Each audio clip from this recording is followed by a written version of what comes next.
In this arena, everyone was kind of aware of what the situation is. And so it was nice. And I imagine it was nice for Kate as well to now she didn't have to be the only one pushing against up. She now is a 2-on-2. And for the GM, you just have to put your hands back and just watch us duke it out. So it was an interesting twist. Fast Purple Worm Kill Kill is one of the funniest D&D shows. It is one of my absolute favorites, and I love your character in this episode, Troy. Thank you so much for talking to me today. Yeah, I'm excited to chat about this. It seems like it was so long ago. It's so fun to finally see it come to fruition and watch these episodes, see what a great job they did, like putting it all together. Definitely. And I love your character in this. Because everyone else we see as kind of a first level character is they've never adventured before, or they've been just very bad and not really gotten a reputation or anything. Whereas yours was someone who had retired and from that lost their power, in part also because they were at this point 84 years old. What was kind of your inspiration when creating this character? I think I wanted to play like an older character because I think I started with a voice. I was like, I think I got the voice, so let's go with an older character. But then I'm thinking, if it's an old wizard, what is he just like? He realized he only has a couple years left, and is like, I'm gonna try wizarding. Why is he only first level? And so I thought, oh, maybe he used to be like really high powered. And then what could have happened to him? Oh, what if he fell in love and then just like a muscle atrophy, his wizarding skills kind of wore off. And then, to kind of give a little sad twist, maybe the wife passed away recently and he's felt lost ever since then because he gave up his former adventuring life to be in love. And if she passed away, what would this person do? Maybe he would go out for one last adventure, and maybe because of that kind of has a death wish as well because he wants to join her. This is a character that I really was like interested. I was like, I want to see more of this character's backstory because I just want an entire arc of someone who was an adventurer, fell in love, and then it's like, well, I guess I'll do this now. It was so fun to watch. Yeah, I'm sure I was watching some TV show that inspired me at the time, or maybe even a reality show where it's just like, maybe it was The Golden Bachelor. No, that wasn't out by then. But that's what he is. He's basically the Golden Bachelor, but instead of going on a reality dating show, he's going to go adventure with a bunch of new people. Love that. The Golden Adventure. He's the first Golden Bachelor. That's really what happened. He's the first Golden Bachelor. I love that this was set in a haunted house, but it still had that Fast Purple Worm vibe where it's like, it's a haunted house, but this is still very silly. What was kind of the fun part for you of having this, like, the adventure had a very easy singular location, but you guys were able to lean into both the horror and the gags very easily. It's an interesting conceit for a show, right? Because everybody knows what's going on. Everybody knows kind of what the end point is. So as a character, you've got to go into it with suspending your disbelief even further, knowing that your character is going to die. You can't play it like you're going to die. So you have to be excited about everything that's going on and then react in real time. And so a haunted house was kind of the perfect setting for that because he was curious, and maybe there was a part of him that would be fine perishing, but I don't think he went into that assuming that was the case. Oh, it's just your typical haunted house. I imagine back in the day he walked through a million haunted houses, but unfortunately this one was his last. And then can you talk to me about playing with Kate Welch, Kate McCucci, and Tiffany Smith? Because I thought the dynamic at your table was very, very fun and very quickly felt like very lived in. Yeah, it was fantastic. I showed up that day and I met them all for the first time. Obviously, I'd known Kate McCucci and I'd seen Tiffany and Kate before as well. But it was interesting backstage, before the show, we're talking and like Kate had never, I don't even know if she ever even picked up a D20. And so she was like, how does this go? And I was like, well, let me tell you, this is what I do for a living. And honestly, the rules don't matter. You literally just like play your character and then like lean into me if you have a question about how the rules work. And Tiffany had done some gaming, and obviously Kate, this is her bread and butter. So it was like a really fun mixed bag of people with varying experience across the table. And it was nice to just kind of sit down and pick your moments, because when you do these type of actual plays, and then this one, obviously it's a TV show, you really have to, the way I always think about it, like when we do our touring show for my company, is like pick your moments. When you're a player, like find your moments to shine and then make sure you're always opening up the stage to someone else. And even though we'd never played before, before and certainly never performed together before. It just had a very natural flow. And it's probably because everyone has a performance background. It was so fun to watch. And then I have to ask, how fun was it to come back as like the corrupted version of your character that was just kind of just a bad influence on the people that worked? Yeah, it was fun. Like, I think we all knew going in that there was going to be a hook that might involve us getting up and going backstage, but they didn't say what it was. So like, we didn't find out until that moment. They were like, hey, don't be surprised. You might have to spin the wheel of accents. And I'm like, oh God, what are we going to do? And then when it happened to Kate, I was like, I don't want that to happen to me. I started to go into like self-preservation mode. I was like, no, not Bastion. That'll never happen to him. And then I was the second to go. But like, again, this was so long ago, but like, I think they told you like, all right, here's the thing. You can't physically influence them. You just have to like try and push them to do the wrong thing. And again, it like everyone knows what's going on here. So it kind of feels like a wrestling match where like, we both know what the outcome is, but we have to put on a good show in how we're, playing off each other's moves. And so it was nice to be a kind of bad guy, but still retain Bastion's personality at the same time. I love that. I also love that you going into self-preservation mode, but you died in the next thing that happens. I know. I know. I felt like they just picked on me. They were like, let's just put a mask on Troy. Nobody needs to see that mug. And then we got some very cool PvP in this because it was you and Kate versus Tiffany and Kate Micucci with them being the survivors. Like, how fun was that to get to play? Because we don't really see that, especially in Fast Purple Worm. Yeah, I mean, you don't see that at most gaming tables. That's how like friendships end over 20 years. Like, you're doing PvP, I'm never playing with you again. So it was a nice twist to throw into Faster Purple Worm. And, I think they had fun with it. It's, if you were playing at like a home table, you got to be like, how far can I push this before they don't want to do this anymore? But in this, in this arena, everyone was kind of aware of what the situation is. And so it was nice. And I imagine it was nice for Kate as well she didn't have to be the only one pushing to get sub. Now it was a 2-on-2.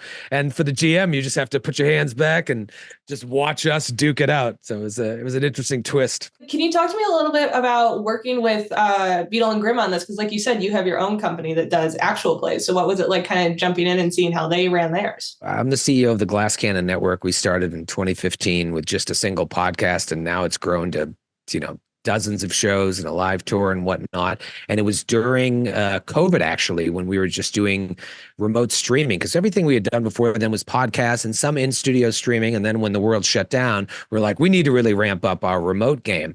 And it was during that time that I got introduced to Matthew Lillard, because he was, trying to take Beetle and Grimm to the next level, and they wanted to do a little more actual play as well. And then it was during Gen Con, I want to say like 3 or 4 years ago, like that first Gen Con post kind of during COVID, when I knew that Matthew was going to be at the con, and we had a live show at Helium Comedy Club for our tour. And I was like, why don't you come see what we do? And he came and he rushed backstage afterwards and was like, I've never seen anything like that. And so basically what I'm trying to get around to saying is this whole show was my idea. Faster Purple Worm really was inspired by Matthew Lillard watching our show. And I think he would agree. On the flip side of that, was there anything from this experience that you wanted to take into the games for Glass Cannon Network? Yeah, I mean, it's such an interesting conceit where like, everyone's going to die in the end. Like, how do you do that a million different ways? So in addition to this one that I played on, I also ran one that aired a few weeks ago or a month ago. And with that one, I was able to like basically choose my cast. I worked with all Glass Cannon Network people, and it had a Glass Cannon Network spin. We were like, how do we take something where you know what the end is and give it a spin? And in that one of the characters died, but in his epilogue, he like contacted a 20th level monk. So it made you think like, oh, maybe there could be a sequel to this. And so, that's always interested me as we put on so many different shows. Like, how do you keep innovating this form? How do you keep trying new things? Because there's so many more people doing this now than there was even a year ago, and certainly 5, 10, or in our case, 9 years ago. I mean, you could count on one hand how many people were making actual play podcasts when we started in 2015. And now, by the time we finish this interview, 3 more will have started. And So it's interesting to be like, oh, I like the idea of a show where it's like, here's the hook, and like, how do you take that one simple hook and do lots of interesting things to it? So now I have to find my own way of doing it without outright stealing their conceit. Like you said, you inspired the show. That's true. If anything, they'll have to ask permission from me to do it again. And then what was the experience of having a live studio audience that was able to interact with you guys? Because I love that they gave the idea of Kate Micucci having the like 10-foot tail behind her fairy character. What's nice is we do a lot of live performance, but it's usually for a much bigger audience. And so this had like maybe 20, 30 people, but it felt like a 1970s game show. And I think that's the vibe they were going for, with the laugh track and the sort of oohs and ahs. And so it was interesting to like see their natural reactions and then kind of see the produced episode afterwards and hear the mix of real reactions and that sort of 70s cheesy canned reaction. It was an interesting twist. I liked it. They were so far away from us too, so we could just see like little like eyeballs in the distance, but it was nice having them there. I think without that, you really need that, especially when you're doing this type of performance. You need that audience response so that like you're on the right track. It's like doing stand-up. Like you kind of need to know, like, is this funny? Is this good? One of the things I find very interesting about Fast Purple Worm is kind of the different elements that set it apart, like having Bill as a host and having the live music that like is adjusted to the story as it goes. What was it like for you to have those elements that you wouldn't normally have, not only just at a table where you're playing for fun, but maybe in your own shows? It was really interesting because, I've become friendly with Bill and all the guys at Beetle and Grooms over the year. And they said, now, this is probably something you're not used to, like having not so much a co-GM, but a host. Because like when we do our show, it's just a GM and the players. And at first I was like, yeah, that is going to be kind of weird. I was like, can you show me like how this works? Because I don't know how you guys do it. And they didn't really have anything to show me at the time. So it's like, well, we'll figure out as we go. And then you get there and Bill is just such a master as this like smarmy game show host. And so what they said is like, if there's a way you could involve Bill in the story as well, so he can play like, the host, but also take part in the adventure, that would be great. And so immediately I was like, oh, I'll do one better. I'll involve Bill and make him sort of the climax of the story.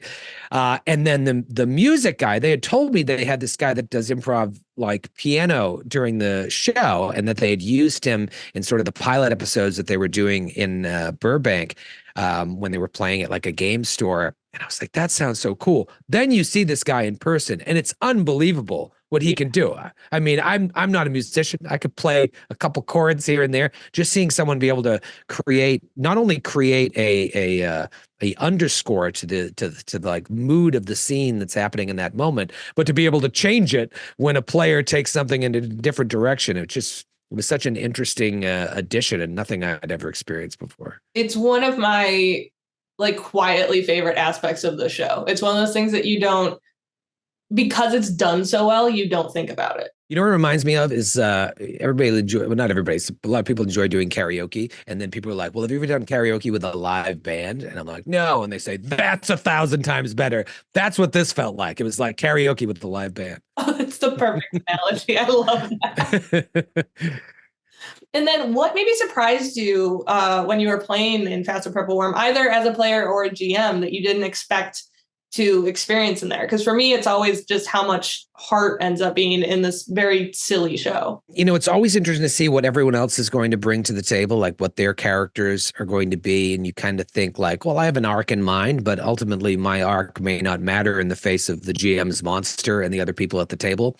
So I was just interested to see how it's all going to play out, especially playing with strangers. And I think it really is a testament to how special tabletop role-playing games are. When you get that right group together, it doesn't matter if you haven't played. Like that chemistry can create something really magical. And that's why we've turned this into our full-time jobs, is because we see how that magic affects people who like need a break from the real world from time to time. And so it doesn't have to be super polished. It doesn't have to be necessarily with a group that you've played with for 20 years. Sometimes you can get a group of people together and just create something magical. And it really reiterated to me during doing this particular episode that really is true. And then just to shift for a second, what is some of the stuff with Glass Cannon Network that you have coming up that you're excited for fans to see? Well, we just announced our 2024 tour. We're doing 13 or 14 cities and making our first international stops in Canada. Actually, the first 6 cities just went on sale today. Toronto already sold out. And so we're going to be in Kansas City and Vancouver and Denver and Austin and Nashville. We just announced that we're going to be doing our first ever retreat, a whole weekend. We're going to invite, a small number of our fan base out to just game and hang out all weekend and, get to know people. And then we've got our flagship show, the Glass Cannon Podcast, which just launched campaign 2 in September. And we're about 22 episodes in, and that airs on YouTube every Thursday night at 8 p.m. We're playing the Pathfinder 2nd Edition Gatewalkers Adventure Path. And we started with Paizo back when it was just Pathfinder 1st Edition with one little podcast in a tiny apartment in Queens, New York. And now we've got this amazing multi-camera studio that we shoot in. And so, it's just last year was like a get back to business year. And this year is just feels like a freight train that's already out of control. Oh my gosh. Thank you so much for taking the time to talk to me. Oh my God. Thank you. This is such a fun episode. The Glass Cannon Network episode is also so much fun.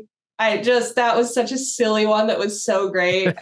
It's so fun to watch you guys play with this. And I love Fast Purple Worm. It's just one of those shows to me where I'm like, this is the perfect amount of silly. And then it also just sneaks up on you, which is exactly what I want from D&D. Yeah, it's really remarkable, to see what they do. Like, because I remember walking away and be like, "Oof, hope that's good," because you have no idea. And then they cut out all the nonsense and have this tight show that really pops. I can't wait to watch tonight's because I have no idea what to expect. I'm going to ask you one more question. Yeah. How do you think the hour-long format kind of influences the style of play? Because I know you said that you guys know the ending, but how does it influence you when you're actually playing in the game? Well, it's interesting, right? Because a gaming session when you hang out with your friends is probably 4 hours, maybe 6, 2 of which is just, bantering before you actually get to sitting down and playing.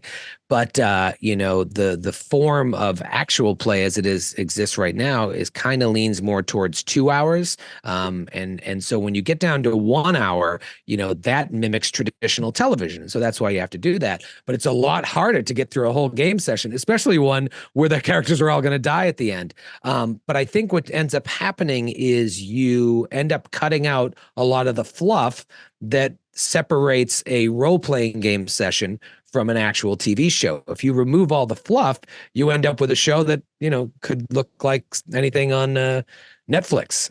It's really interesting. It'd be something I'd be interested in exploring further. Is like, what if you did 3 hours and cut it down to 1, so that it really is just all the cinematic moments? But it's easier said than done. Yeah, I definitely can imagine it being easier said than done. I like the 1 hour because it's very easy for me to get my friends to watch who haven't watched D&D before, because it's easier than being like, can you watch this 4-hour thing?